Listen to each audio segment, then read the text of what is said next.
Hey everyone, welcome back to Music Theory for Beginners.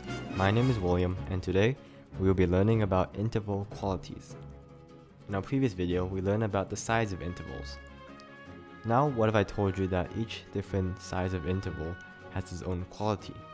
Today, we will be learning about major, minor, perfect, diminished, and augmented intervals.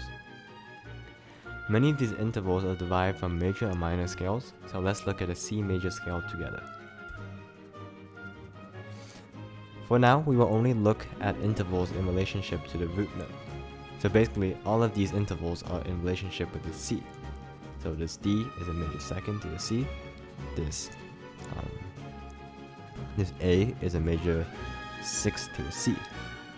As we see in the C major scale, there are two types of qualities. There's the major and perfect qualities. Now let's take a look at a C minor scale. In the C minor scale, it is similar to the C major scale in that there's a major second still here, perfect fourth and fifth still here, and perfect eighth octave still here.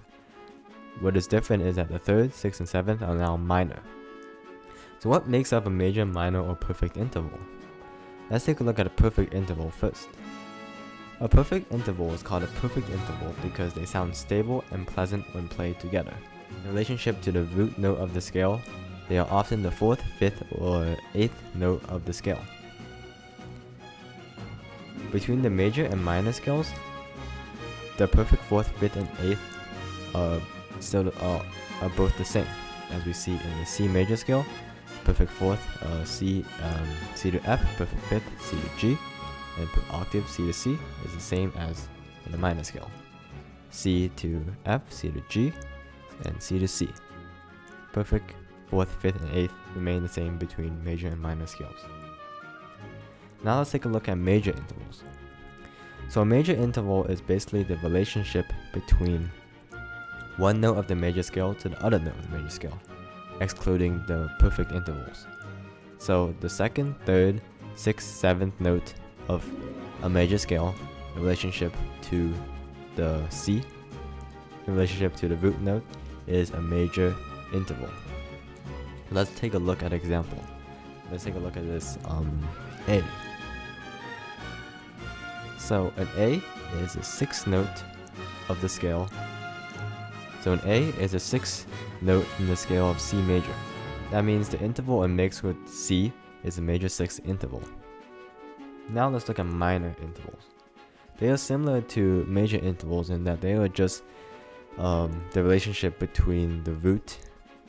They are similar to major intervals in that they are just a note in the minor scale, excluding the perfect intervals. So let's take the same size, the sixth, and in this case it is an A flat. It is A flat. So the A flat is the sixth note of a C minor scale. So therefore, in relationship with C, it makes a minor sixth interval. Now, there is a relationship between major and minor intervals. If we take a look at the sixth, this is A flat, and this is an A. So can you spot the difference?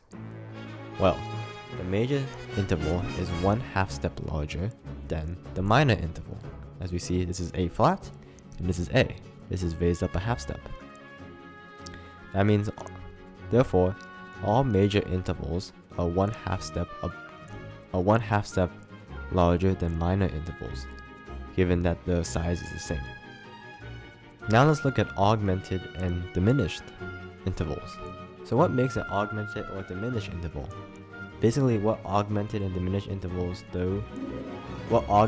diminishing interval does is basically raising or lowering it. Now let's talk about augmented and diminished intervals. What augmenting and diminishing intervals does is basically just lowering and raising the intervals. So, when you augment an interval, it is typically making the interval larger, and diminishing an interval is basically making an interval smaller. So when you augment a major interval, what you are doing is raising it up by a half step. When you diminish a minor interval, what you are doing is lowering it by a half step. You can also augment and diminish perfect intervals too. An augmented perfect interval will just be a half step above the perfect interval, and a diminished perfect interval will just be a half step lower than a typical perfect interval.